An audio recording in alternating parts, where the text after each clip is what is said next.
ഇന്നത്തെ നമ്മുടെ recipe trending ആയിട്ടുള്ള 5-in-1 ടോർട്ട് കേക്കിൻ്റെ റെസിപ്പിയാണ്, അല്ലെങ്കിൽ ഡ്രീം കേക്ക് എന്നും പറയും. അപ്പോൾ ഞാൻ ഈ ഒരു കേക്ക് ഇത് ട്രെൻഡിങ് ആയിട്ട് വന്ന ഒരു സമയത്ത് തന്നെ ഒരു 2 മാസം മുമ്പാണ് വീഡിയോ ഇട്ടിട്ടുണ്ടായിരുന്നു. അപ്പോൾ അന്ന് ഞാൻ സാധാരണ കോമ്പൗണ്ട് ചോക്ലേറ്റ് വെച്ചിട്ടാണ് കേട്ടോ ചെയ്തത്. അപ്പോൾ ഇതിൻ്റെ റിയൽ ടേസ്റ്റ് എന്ന് പറയുന്നത് ആ ഒരു പ്രീമിയം ചോക്ലേറ്റ് വെച്ച് ചെയ്യുമ്പോഴാണ്. അപ്പോൾ ഇന്നത്തെ നമ്മുടെ റെസിപ്പി പ്രീമിയം ചോക്ലേറ്റ് ഡ്രീം കേക്കാണ് കേട്ടോ. അപ്പോൾ നമ്മൾ അരക്കപ്പ് അളവിലാണ് ചെയ്യുന്നത്. അപ്പോൾ അരക്കപ്പിൻ്റെ മെഷർമെൻറ്റ് കപ്പ് എടുത്തിട്ടുണ്ട്. അതിലേക്ക് ആദ്യം തന്നെ ഒരു 2 ടേബിൾ സ്പൂണ് നല്ല ഡാർക്ക് കൊക്കോ പൗഡർ ഇട്ട് കൊടുക്കുന്നുണ്ട്. പിന്നെ ഇത് നമ്മൾ മൈദ വെച്ചിട്ട് ഫില്ല് ചെയ്ത് കൊടുക്കാം. അപ്പോൾ മൈദ ഒന്ന് ഈ ഒരു കപ്പ് നിറച്ചതിന് ശേഷം പിന്നെ ഒന്ന് വടിച്ചെടുത്താൽ മതി കേട്ടോ. അപ്പോൾ നമുക്കൊരു കറക്റ്റ് അളവ് കിട്ടും. ഇനി നമുക്ക് ഈ ഒരു ഫ്ലോർ അരിച്ചെടുക്കാൻ വേണ്ടിയിട്ട് അരിപ്പയിലേക്ക് ഇട്ട് കൊടുക്കാം. പിന്നെ ഇതിലേക്കൊരു 1/2 ടീസ്പൂണ് ബേക്കിംഗ് പൗഡർ ചേർത്ത് കൊടുക്കുന്നുണ്ട്. പിന്നെ ഒരു നുള്ള് ബേക്കിംഗ് സോഡയും ഒരു നുള്ള് ഉപ്പും കൂടി ചേർത്ത് കൊടുത്തിട്ട് ഇതൊന്ന് അരിച്ചെടുക്കാം. അരിച്ചെടുത്ത് കഴിഞ്ഞതിന് ശേഷം ഇനി ഇതുപോലെ ഒരു വിസ്ക് വെച്ചിട്ട് ഒന്ന് നന്നായിട്ട് മിക്സ് ചെയ്ത് കൊടുക്കാം. അല്ലെങ്കിൽ ഒരു 2-3 പ്രാവശ്യം അരിച്ചെടുക്കേണ്ടി വരും കേട്ടോ. അല്ലെങ്കിൽ ഇതുപോലെ ഒരു വിസ്ക് വെച്ചിട്ട് നന്നായിട്ടൊന്ന് മിക്സ് ചെയ്ത് കൊടുത്താൽ മതി. പിന്നെ നിങ്ങൾക്കൊരു വീഡിയോ കണ്ടുകൊണ്ടിരിക്കുന്ന സമയത്ത് ഇഷ്ടമാണെന്നുണ്ടെങ്കിൽ ഒന്ന് ലൈക്ക് ചെയ്യാൻ മറക്കരുത്. അതുപോലെ തന്നെ നിങ്ങളുടെ അഭിപ്രായങ്ങളൊക്കെ താഴെ കമൻറ്റ് ചെയ്യാം. പിന്നെ ഈ ചാനൽ സബ്സ്ക്രൈബ് ചെയ്യാതെ കാണുന്ന കൂട്ടുകാരാണെങ്കിൽ ഒന്ന് സബ്സ്ക്രൈബും കൂടെ ചെയ്യാം കേട്ടോ. അപ്പോൾ നമ്മുടെ ഫ്ലോർ ഇവിടെ റെഡി ആയിട്ടുണ്ട്. ഇനി നമുക്ക് വെറ്റ് ഇൻഗ്രീഡിയൻസ് ഒക്കെ ഒന്ന് മിക്സ് ചെയ്തെടുക്കണം. അപ്പോൾ അതിനായിട്ട് ഞാനൊരു ബൗൾ എടുത്തിട്ട് അതിലേക്ക് ഒരു 2 മുട്ട പൊട്ടിച്ച് വെക്കുന്നുണ്ട്. മുട്ട റൂം ടെമ്പറേച്ചറിലായിരിക്കണം കേട്ടോ. ഫ്രിഡ്ജിൽ വെച്ച മുട്ടയാണെന്നുണ്ടെങ്കിൽ പുറത്തെടുത്ത് വെച്ച് തണുപ്പ് പോയതിന് ശേഷം മാത്രം എടുക്കുക. പിന്നെ ഇതിലേക്ക് ഒരു 1/2 ടീസ്പൂൺ വാനില എസൻസ് കൂടി ചേർത്ത് കൊടുത്തിട്ട് ഒന്ന് ബീറ്റ് ചെയ്ത് കൊടുക്കാം. എന്നിട്ട് നമുക്കിതിലേക്ക് പഞ്ചസാര പൊടിച്ചത് കുറേശ്ശെ ചേർത്ത് കൊടുത്തിട്ട് മിക്സ് ചെയ്ത് കൊടുക്കണം. അപ്പോൾ പഞ്ചസാര ഞാനിവിടെ 1/4 കപ്പ് പഞ്ചസാര എടുത്തിട്ട് പൊടിച്ചെടുത്തതാണ്. അപ്പോൾ അത് നന്നായിട്ടൊന്ന് ബീറ്റ് ചെയ്ത് കൊടുക്കാം. നല്ല ഫ്ലഫി ആവുന്നത് വരെ ബീറ്റ് ചെയ്ത് കൊടുക്കാം കേട്ടോ. ഇപ്പോൾ മുട്ടയും പഞ്ചസാരയൊക്കെ നന്നായിട്ട് ബീറ്റായി വന്നിട്ടുണ്ട്. നമുക്കിതിലേക്ക് 1 ടേബിൾ സ്പൂൺ സൺഫ്ലവർ ഓയിൽ ഒഴിച്ചു കൊടുക്കാം. പിന്നെ ഒരു 2 ടേബിൾ സ്പൂണ് പാൽ ഒഴിച്ചു കൊടുക്കുന്നുണ്ട്. എന്നിട്ട് ജസ്റ്റ് ഒന്ന് മിക്സ് ചെയ്ത് കൊടുത്താൽ മതി. ഒരുപാട് ഓവറായിട്ട് മിക്സ് ചെയ്ത് കൊടുക്കണ്ട. പിന്നെ വലിയ മുട്ടയാണെന്നുണ്ടെങ്കിൽ 1 ടേബിൾ സ്പൂൺ പാലെടുത്താൽ മതി കേട്ടോ. ഞാനിപ്പോൾ എടുത്തിട്ടുള്ളത് ഒരു മീഡിയം സൈസിലുള്ള മുട്ടയാണ്, അതുകൊണ്ടാണ് 2 ടേബിൾ സ്പൂൺ പാലെടുത്തിട്ടുള്ളത്. എന്നിട്ട് ഇതിലേക്ക് നമ്മൾ അരിച്ചു വെച്ചിട്ടുള്ള ഫ്ലോർ കുറേശ്ശെ ചേർത്ത് കൊടുത്തിട്ട് ഇതുപോലെ വിസ്ക് വെച്ചിട്ട് പതുക്കെ ഒന്ന് മിക്സ് ചെയ്ത് കൊടുക്കാം. ഒന്നിച്ച് കുത്തി ഇളക്കരുത്, അപ്പോൾ കേക്കിൻ്റെ ആ ഒരു സ്പോഞ്ചിനെസ് ഒക്കെ നഷ്ടപ്പെടും കേട്ടോ. അപ്പോൾ പതുക്കെ വേണം നമ്മൾ ബാറ്റർ മിക്സ് ചെയ്തെടുക്കാൻ വേണ്ടിയിട്ട്. അപ്പോൾ 2-3 പ്രാവശ്യമായിട്ടാണ് ഞാനിവിടെ ഫ്ലോർ ചേർത്ത് കൊടുത്തിട്ട് മിക്സ് ചെയ്ത് കൊടുക്കുന്നത്. ഇപ്പോൾ മുഴുവൻ പൊടിയും ഇതിലേക്ക് ചേർത്ത് കൊടുത്തിട്ട് മിക്സ് ചെയ്തെടുത്തിട്ടുണ്ട് കേട്ടോ. അപ്പോൾ ഇത്രയേ ഉള്ളൂ. ബാറ്റർ ഇവിടെ റെഡിയായി. ഇനി നമുക്കിത് ബേക്കിംഗ് ടിന്നിലേക്ക് ഒഴിച്ചു കൊടുക്കാം. അപ്പോൾ ഞാനിവിടെ ഒരു അലുമിനിയത്തിൻ്റെ കേക്ക് ടിൻ എടുത്തിട്ടുണ്ട്. 6 ഇഞ്ച് വലുപ്പത്തിലുള്ളതാണ് കേട്ടോ. അപ്പോൾ അടിയിലും സൈഡിലൊക്കെ ഓയിലൊന്ന് ഗ്രീസ് ചെയ്ത് കൊടുത്തതിന് ശേഷം അടിയിലൊരു ബട്ടർ പേപ്പറും കൂടെ വെച്ച് കൊടുത്തിട്ടുണ്ട്. ഇനി നമുക്ക് ഇതിലേക്ക് ബാറ്റർ ഒഴിച്ചു കൊടുക്കാം. പിന്നെ ഈ ഒരു സമയത്ത് നമ്മൾ ഓവനിലാണ് ബേക്ക് ചെയ്തെടുക്കുന്നത് എന്നുണ്ടെങ്കിൽ ഓവന് പ്രീഹീറ്റ് ചെയ്ത് വെക്കണം. അല്ല നിങ്ങൾ ഏതെങ്കിലും അടച്ചു വെക്കാൻ പറ്റുന്ന ഏത് പാത്രത്തിൽ നമുക്ക് ബേക്ക് ചെയ്തെടുക്കാം. അപ്പം അങ്ങനെ പാത്രത്തിലാണെന്നുണ്ടെങ്കിൽ ആ ഒരു പാത്രം ഒന്ന് ചൂടാക്കിയിടണം കേട്ടോ. ഇനി ഇത് നന്നായിട്ടൊന്ന് ടാപ്പ് ചെയ്ത് കൊടുക്കാം, എയർ ബബിൾസ് ഒക്കെ ഉണ്ടെങ്കിൽ പോകാൻ വേണ്ടിയിട്ട്. അപ്പോൾ ഞാനിവിടെ കൺവെൻഷൻ ഓവനിലാണ് ബേക്ക് ചെയ്തെടുക്കുന്നത്. കൺവെൻഷൻ ഓവനിൽ 180 ഡിഗ്രിയിൽ 10 മിനിറ്റ് പ്രീഹീറ്റ് ചെയ്ത് വെച്ചിട്ടുണ്ട്. അതിലൊരു 25 മിനിറ്റ് ആണ് കേട്ടോ ബേക്ക് ചെയ്തെടുക്കുന്നത്. അപ്പോൾ അതാണ് നമ്മുടെ കേക്ക് ഇവിടെ ബേക്കായി വന്നിട്ടുണ്ട്. ഇനി ഇത് നമുക്കൊന്ന് ചൂടാറി വരാൻ വേണ്ടിയിട്ട് ഇതൊന്ന് ഡീമോൾഡ് ചെയ്യാം. സൈഡിൽ ഞാൻ ബട്ടർ പേപ്പർ വെച്ച് കൊടുത്തിട്ടില്ല, അതുകൊണ്ട് കത്തി വെച്ചിട്ട് ജസ്റ്റ് ഇതുപോലെ ഒന്ന് ആക്കി കൊടുക്കുന്നുണ്ട്. എന്നിട്ട് നമുക്കിത് ഡീമോൾഡ് ചെയ്തിട്ട് ഒന്ന് ചൂടാറി വന്നതിന് ശേഷം ഇതിൻ്റെ മുകൾ ഭാഗം ഒന്ന് കട്ട് ചെയ്ത് മാറ്റുന്നുണ്ട്. ഓരോ ലെവലിൽ തന്നെ കട്ട് ചെയ്തെടുക്കുക കേട്ടോ. കട്ട് ചെയ്തെടുക്കുന്ന സമയത്ത് പിന്നെ നമ്മളിത് ആ ഒരു സെറ്റ് ചെയ്യുന്ന ടിന്നിൻ്റെ വലുപ്പത്തിനനുസരിച്ചിട്ടും കൂടെ കട്ട് ചെയ്തെടുക്കാനുണ്ട്. അപ്പോൾ ഞാൻ എടുക്കുന്ന ആ ഒരു കേക്ക് ടിന്ന്, നമ്മുടെ ടോർട്ട് കേക്കിൻ്റെ ആ ഒരു ബോക്സ് ഉണ്ടല്ലോ, ആ ഒരു ടിന്ന് നമ്മൾ 5.5 ഇഞ്ച് വരുന്നതാണ് കേട്ടോ. അപ്പോൾ ഈ ഒരു കേക്ക് 6 ഇഞ്ച് ഉണ്ടാവും. അപ്പോൾ അതിനനുസരിച്ചിട്ട് നമുക്ക് കട്ട് ചെയ്തെടുക്കേണ്ടി വരും. അപ്പോൾ ഈ ഒരു ടിന്നിന് കറക്റ്റായിട്ട് നമ്മൾ കട്ട് ചെയ്തെടുത്തിട്ടുണ്ട്. നമുക്കിത് ഫസ്റ്റ് ലെയർ ഇവിടെ റെഡി ആയിട്ടോ. അപ്പോൾ ഈ കേക്കാണ് നമ്മുടെ ഫസ്റ്റ് ലെയർ. അത് നമുക്ക് ഈ ഒരു ടിന്നിലേക്ക് വെച്ച് കൊടുക്കാം. ഇനി സെക്കൻഡ് ലെയറിന് വേണ്ടിയിട്ട് ഒരു 20-25 ഗ്രാമോളം ഡാർക്ക് ചോക്ലേറ്റ് എടുത്തിട്ടുണ്ട്. അതിലേക്ക് 1 ടേബിൾ സ്പൂൺ വിപ്പിംഗ് ക്രീമും കൂടെ ചേർത്ത് കൊടുത്തിട്ട് ഇതൊന്ന് മെൽറ്റാക്കി എടുക്കാം. ഒന്നുകിൽ ഡബിൾ ബോയിലിംഗ് രീതിയിൽ ഇതുപോലെ കുറച്ച് വെള്ളം ചൂടാക്കിയിട്ട് അതിൽ ഇറക്കി വെച്ചിട്ട് മെൽറ്റ് ചെയ്തെടുക്കാം. അല്ലെങ്കിൽ നമുക്ക് മൈക്രോവേവിൽ വെച്ചിട്ട് ഒന്ന് ചൂടാക്കി എടുത്താലും മതി.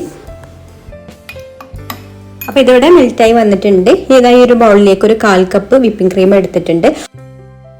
പിന്നെ മെഷർമെന്റ് ഒക്കെ നമ്മൾ ഏത് ടിന്നിലാണോ എത്ര വലിപ്പമുള്ള ടിന്നിലാണോ സെറ്റ് ചെയ്യുന്നത് അതിനനുസരിച്ചിട്ടുള്ള അളവിൽ എടുക്കാം കേട്ടോ. ഞാനിപ്പോൾ ചെറിയൊരു ടിന്നിലാണ് സെറ്റ് ചെയ്യുന്നത്, 5.5 ഇഞ്ച് വലിപ്പമുള്ള ടിന്നിലാണ്. അപ്പോൾ അതിലേക്ക് വേണ്ട അളവിലുള്ളതേ എടുക്കുന്നുള്ളൂ.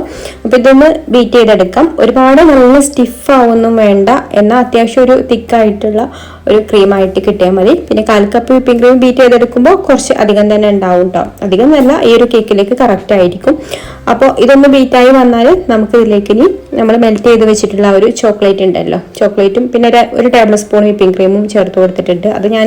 അതൊന്ന് ഭയങ്കരമായിട്ട് തണുത്ത് കഴിഞ്ഞാൽ കട്ട പിടിക്കണ്ടെന്ന് വിചാരിച്ചിട്ടാണ് കേട്ടോ ആ ഒരു ക്രീമും കൂടെ ചേർത്ത് കൊടുത്തിട്ടുള്ളത്.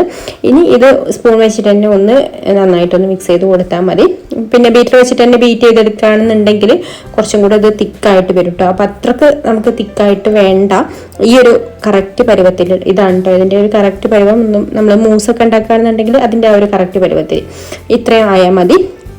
ഇനി നമ്മൾ ആ ഒരു മെൽറ്റ് ചെയ്തിട്ടുള്ള ആ ഒരു ചോക്ലേറ്റിന്റെ ആ ഒരു പാത്രം ഉണ്ടല്ലോ, അതിൽ അത്യാവശ്യം ചോക്ലേറ്റിന്റെ അതൊക്കെ ഉണ്ടാവും. അതിലേക്ക് നമ്മൾ ഷുഗർ സിറപ്പ് ഒഴിച്ചെടുക്കാം. ഷുഗർ സിറപ്പിൽ ഞാൻ കുറച്ച് കണ്ടൻസ്ഡ് മിൽക്കും കൂടെ മിക്സ് ചെയ്തെടുത്തിട്ടുണ്ട് കേട്ടോ.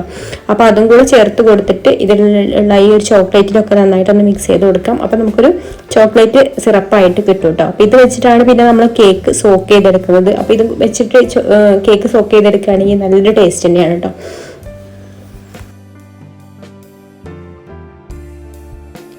ഇനി നമുക്കിതാ ചോക്ലേറ്റ് സിറപ്പ് റെഡിയാക്കി വെച്ചിട്ടുള്ളത് ഇതിന്റെ മുകളിലേക്ക് ഒഴിച്ചു കൊടുക്കാം. കേക്കിൽ നന്നായിട്ട് തന്നെ ഒഴിച്ചു കൊടുക്കാം കേട്ടോ. നല്ല സോക്കായിട്ടിരിക്കണം കേക്ക്, എന്നാൽ മാത്രമേ നല്ല ടേസ്റ്റ് ഉണ്ടാവുള്ളൂ. നല്ല സ്പോഞ്ചി ആയിട്ടും അതുപോലെ നല്ലൊരു വെറ്റായിട്ടുള്ള ഒരു രീതിയിലാണ് നമുക്ക് ഇതിന്റെ അടിയിലുള്ള ഒരു കേക്ക് വേണ്ടത്. അപ്പൊ നിങ്ങൾ ഇനി വെറ്റ് ടൈപ്പിലുള്ള ആ ഒരു കേക്കും നമുക്ക് ചെയ്തെടുക്കാമല്ലോ, മുട്ടയുടെ അളവൊക്കെ കുറച്ചിട്ട് ആ ഒരു രീതിയിൽ ചെയ്തെടുക്കുകയാണെന്നുണ്ടെങ്കിൽ ഇത്രത്തോളം സിറപ്പ് വേണ്ടി വരില്ല. ഓൾറെഡി അതൊന്ന് വെറ്റായിട്ടിരിക്കുന്ന കേക്കായിരിക്കും, അപ്പൊ അതിലേക്ക് കൂടുതലായിട്ട് വേണ്ടി വരില്ല. ഇതിലേക്ക് ഈ മുട്ട ചേർക്കുന്ന കേക്കിലേക്ക് അത്യാവശ്യം തന്നെ ഈ ഒരു സിറപ്പ് വേണ്ടി വരും കേട്ടോ. അപ്പൊ അത് മുഴുവനായിട്ട് തന്നെ ഒഴിച്ചു കൊടുക്കുക. ഇത് ഒഴിച്ചു കൊടുത്തതിന് ശേഷം പിന്നെ നമ്മൾ റെഡിയാക്കി വെച്ചിട്ടുള്ള ഒരു രണ്ടാമത്തെ ലെയർ ഉണ്ടല്ലോ, ആ ഒരു ലെയർ ക്രീം ആക്കി കൊടുക്കുക. ക്രീം ഇട്ട് കൊടുത്തിട്ട് എല്ലാ ഭാഗവും ഒരുപോലെ ഒന്ന് സ്പ്രെഡ് ചെയ്ത് കൊടുക്കാം. ഇതിലുള്ള മുഴുവൻ ക്രീമും ഞാൻ ചേർത്ത് കൊടുക്കുന്നുണ്ട് കേട്ടോ.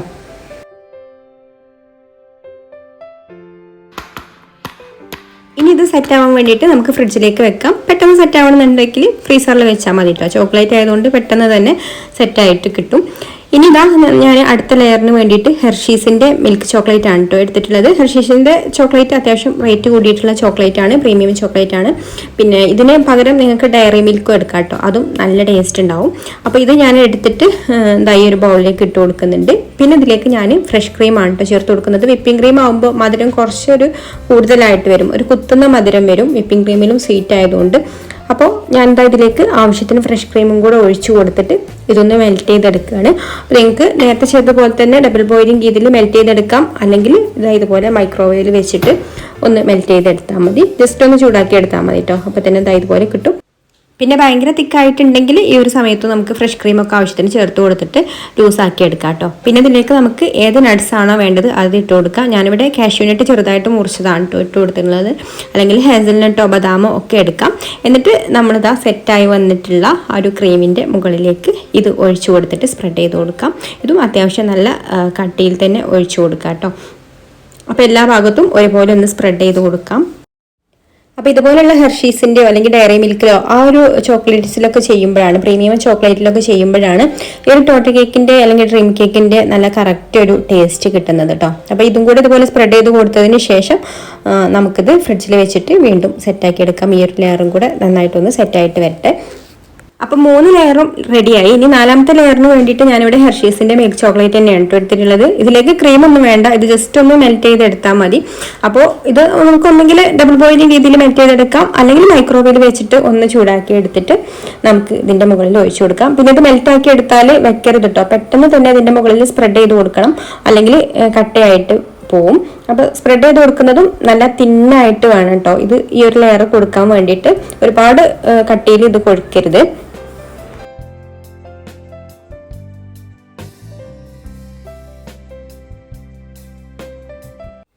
ഇനി നമുക്കിത് സെറ്റ് ആവാൻ വേണ്ടിയിട്ട് വീണ്ടും ഫ്രിഡ്ജിലേക്ക് വെക്കാം. അപ്പോൾ നമ്മുടെ ലാസ്റ്റ് ലെയറിന് വേണ്ടിയിട്ട് ഞാനൊരു ന്യൂസ് പേപ്പറൊക്കെ വിരിച്ചിട്ട് നമ്മുടെ കേക്ക് സെറ്റ് ആയിട്ടുള്ള കേക്കിനെ അതിൽ വെച്ച് കൊടുത്തിട്ടുണ്ട്. ഇനി നമ്മളൊരു അരിപ്പയിൽ കുറച്ച് കൊക്കോ പൗഡർ ഇട്ട് കൊടുത്തിട്ട് ഇതിന്റെ മുകളിൽ ഇങ്ങനെ ഡസ്റ്റ് ചെയ്ത് കൊടുക്കാം. ഇതാണ് നമ്മുടെ 5ാമത്തെ ലെയർ. അപ്പൊ ഇത്രയേ ഉള്ളൂ കേക്കിന്റെ പണി കേട്ടോ.